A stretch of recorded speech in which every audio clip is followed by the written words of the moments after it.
네, 오늘의 첫 소식은요. 이 산불 관련된 소식을 다뤄보도록 하겠습니다. 산불의 기세가 정말 거셉니다. 강풍에 건조한 날씨까지 겹쳐져서 이 산불을 잡는 데 어려움을 겪고 있다고 합니다. 백승주 한국열린사이버대 소방방재과 이 특임 교수 전화로 연결해 대책 등 알아보겠습니다.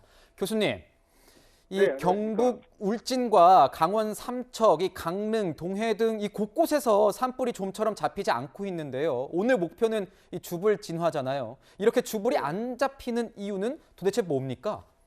네, 지금 그 이틀 동안 강력하게 확산됐던 울진 산불부터 또 거점이 다른 그 강릉에서부터의 산불까지 동해안 전역에 걸쳐서 광역화로 빠르게 퍼지고 있는데 이게 10일 이상 건조 경보가 발효된 상태에서 바싹 말라있는 산에서 강풍까지 겹치면서 지금 불을 꺼도 다시 재발화가 일어나고 재발화가 일어나고 이렇게 확장되고 재발화까지 일어나는 그런 어려운 상황으로 지금 되고 있습니다. 그렇군요.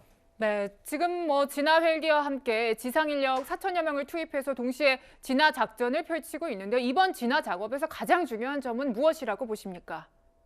네, 지금 현재 이렇게 그 광역으로 퍼진 상태에서 두 가지 꼭 말씀드리고 싶은데요. 전략적인 부분에서는 영향구역을 확산하는 것을 방지하는 부분이고요. 네. 그리고 인명에 대한 안전 부분입니다. 인명 안전에 대한 부분은 지금 산불에 대한 확산 영향구역 내에서 꺼지고 다시 붙고 꺼지고 다시 붙고 하면서 소방대가 지금 전역으로 분산이 돼 있습니다. 그러다 보니까 이제는 이제 뭐 예를 들어 뭐 소위 119에 전화를 한다고 구조 요청을 할 수 있는 상황은 아니거든요. 네. 그래서 영향구역 내에 있는 분들은 빨리 대피를 완료하셔야 되겠고요.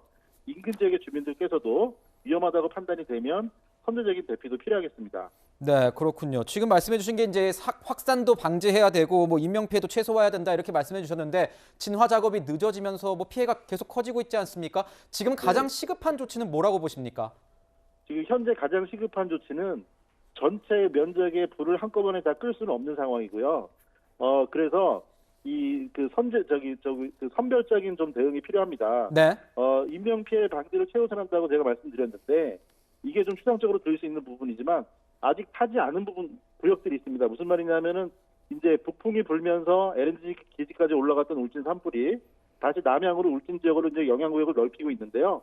이틀 동안 건너뛰기로 이게 초속 20m/s까지 이르면서 빠르게 건너뛰기로 확산되던 영역에서 그 외곽 지역보다 내부 지역에서 미연소된 그 지역들이 많습니다. 네. 그래서 그런 부분들에서 이렇게 선제적으로 이제 구획이 되거든요.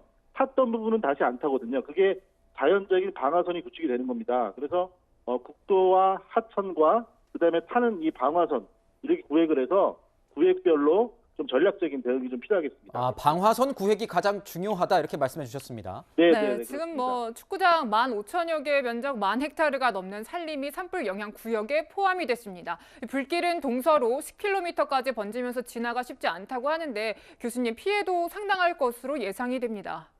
네, 지금 느끼시는 체감이 예를 들어 2019년도에 아주 컸던 고정 산불 같은 경우도 네.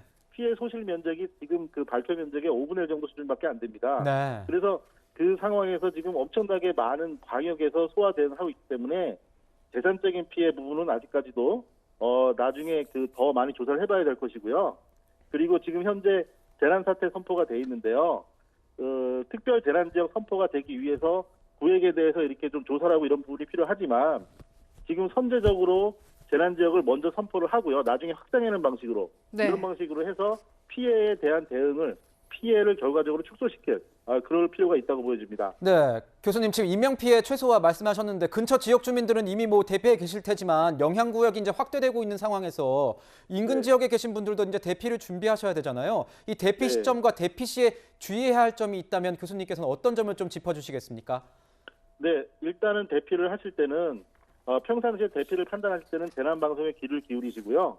다시 말씀드리지만 현재 상황에서는 어떤 행정력, 공권력이 가서 구조를 하고 인도를 하기는 어려운 시점입니다. 그렇기 때문에 그 넓은 영향구역 인근에 계신 분들은 재난방송에 귀 기울이시고 판단 여하에 따라서 선제적인 피난도 필요하십니다.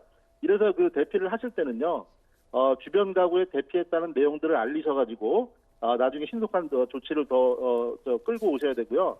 그리고 하실 때는 가연물이나 이런 것들은 차단을 시키고 집 안으로 두시고요. 산에서부터 날라오는 불빛 때문에 이런 그 가구적인 피해가 많습니다. 그렇기 때문에 적셔두시고 탈 것들을 이렇게 피해 놓으신 다음에 대피하시는 그렇게 해주시는 그 요령이 필요하겠습니다. 네. 네, 지금 가장 걱정됐던 부분이 원전과 삼척 LNG 생산 기지였습니다. 이 소방력을 집중해서 교수님 방어선 구축에 나선 것으로 알려지고 있는데 위기는 좀 넘긴 것으로 보면 되겠습니까? 네, 그저께 밤부터의 그 긴박한 위기는 넘겼지만 그렇다고 해서 지금 안전한 상태를 보여지지는 않습니다. 왜 그러냐면 지금 화재가 지금 울진 지역에서 확산이 되고 있고요. 사실 처음에 우려했던 부분은 삼척 LNG 기지 쪽이 네. 완공된 지가 몇 년, 2019년에 완공이 돼서 얼마 안 됐습니다. 그래서 자체 피해에 대한 우려가 컸는데 지리적인 위치가 잘 선정이 되어서 그 하부의 그 아래쪽에 남쪽으로 가곡천이 있었고요. 네. 가곡천 2km 지점까지 이렇게 불이 갔다가 다시 밑으로 내려왔거든요. 네. 그래서 초두에 말씀드린 자연적인 방화선은 LNG 쪽은 좀 구축이 돼 있다고 볼 수도 있습니다. 그렇군요. 그런데 이제 또 강릉에서부터의 산불이 또 칠봉국도변으로 해가지고 아래로 내려오고 있는 또 상황이기도 하고요. 그래서 완전하다 이렇게 볼 수는 없는데 특히나 또 울진원전 같은 경우는 이틀 전에 우리가 저 국민분들께서 불티가 이렇게 넘어와가지고 그걸 껐다 이렇게 가슴을 쓸어내리지 않으셨습니까? 네. 그래서 사실은 불티가 산에서 불이 나서 울진원전으로 넘어왔다는 거는 1차적인 방어는 실패한 겁니다. 그래서 이런 부분에 대해서는 지금 그 소방 대책 같은 경우는 성공적으로 하셨지만 네. 그 2차의 방어선, 그다음에 그 뒤로 수림대를 조성하는 이런 토목적인 부분까지 앞으로 좀 개선해야 될 부분이 많은 것으로 이렇게 숙제가 남겨졌습니다. 네. 네, 교수님 그러면은 이번 산불을 계기로 해서 원전과 LNG 생산 기지 관련해서 앞으로도 이제 화재에 대한 철저한 대비가 필요해 보이는데요. 네, 그렇습니다. 그 LNG와 울진 원전 같은 경우는 거리가 상당히 가까이 있고요. 네. 지금 울진 북면 화재 지점하고는 20km 내의 범위 안에 있습니다. 그래서 동시에 피해 범위 안에 있었다고 볼 수가 있고요.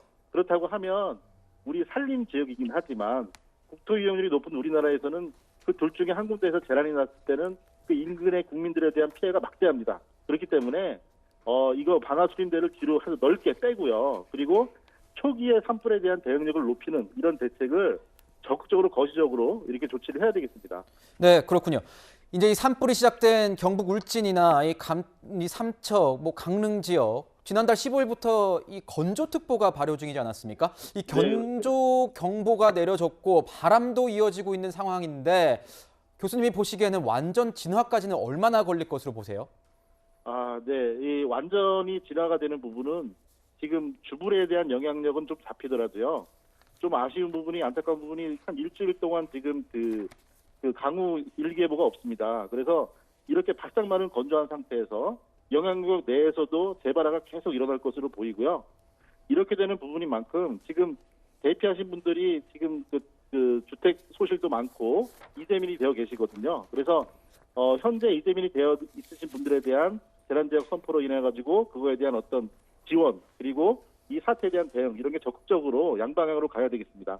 네. 네, 오늘 말씀 여기까지 듣도록 하겠습니다.